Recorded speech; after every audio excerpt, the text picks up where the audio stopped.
guys, I'm Andréanne and welcome to my channel, The Minimal Approach. On today's video, we'll learn how to clone our own t-shirt. So we'll be cloning this t-shirt. Let's see how it goes. First off, you'll need tracing paper.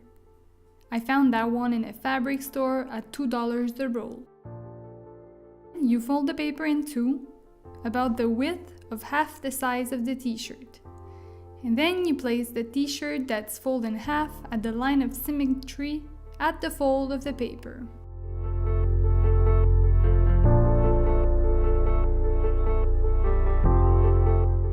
And it's already time to start tracing a line half an inch away from the edge of the t-shirt.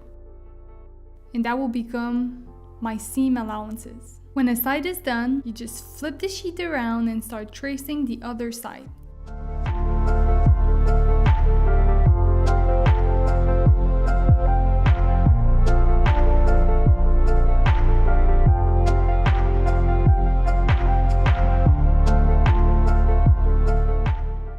You need to pay close attention to the armholes since it's important to be comfortable when you move.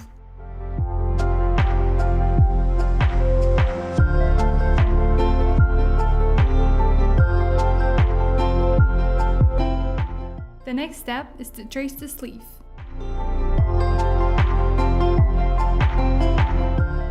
You trace all around and then you do the other side.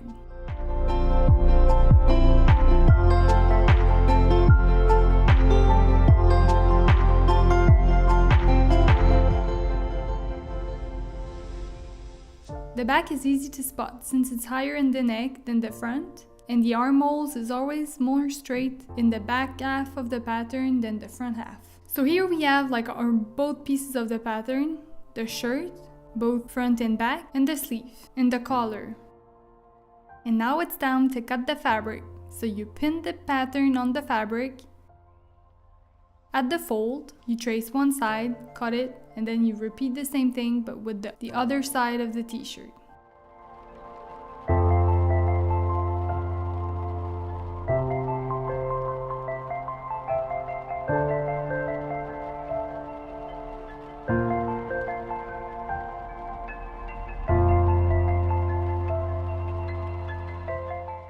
So you can actually fold the part of the back that you don't need anymore since you already cut that piece. So you can clearly see where the front stands and where the edge is, where you need to cut.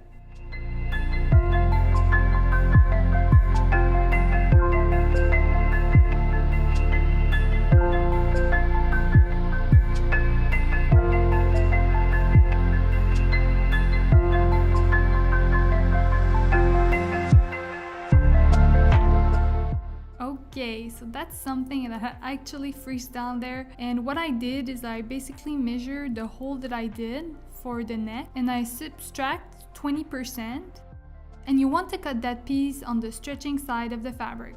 Now it's time to assemble the front and the back. So you can pin together both the top parts, that will be the top of the shoulders.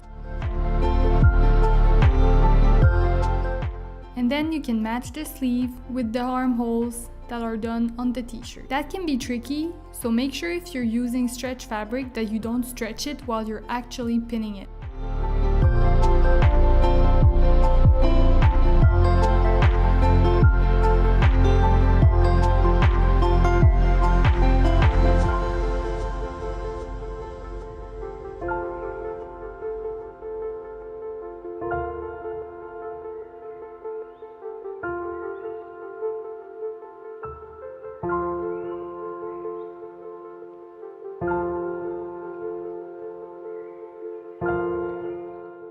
And make sure you always do a back stitch to make sure your seams are well secured together.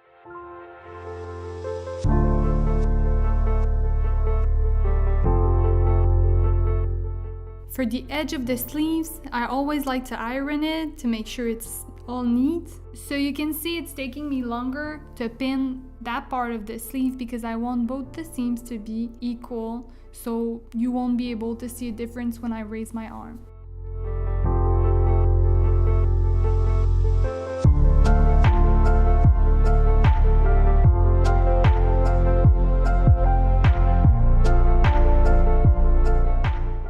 finally, it's time to attach together the sides of the t-shirt.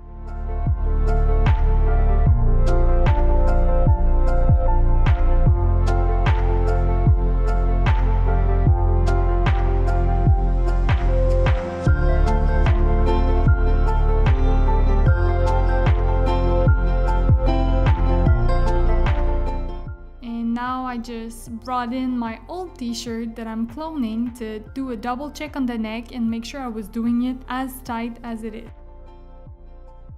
The neckband is always tricky. You want your neckband to be 20% smaller than the neck hole to assure that your neckband is all like tight and neat and not like all loose and falls in the front of the t-shirt. So I'm pretty happy with the results. As you can see, the sleeves are all neat and the finishing is great.